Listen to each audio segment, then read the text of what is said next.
Thanks, Gina. The G7 Leaders Summit is now over, and it wraps up with some indication that not everyone is on the same page. Mason Despatie with the latest.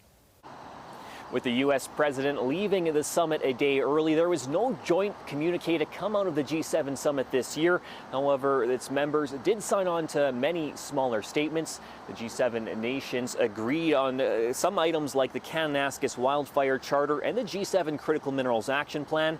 The group also created statements on transnational repression, countering migrant smuggling, artificial intelligence, and a promise to collaborate on quantum technology. Prime Minister Mark Carney also held bilateral meetings with several other leaders, including Indian Prime Minister Narendra Modi. The two agreed to designate new high commissioners and restore regular diplomatic services to citizens in both countries. Carney also met with the Ukrainian President Volodymyr Zelensky.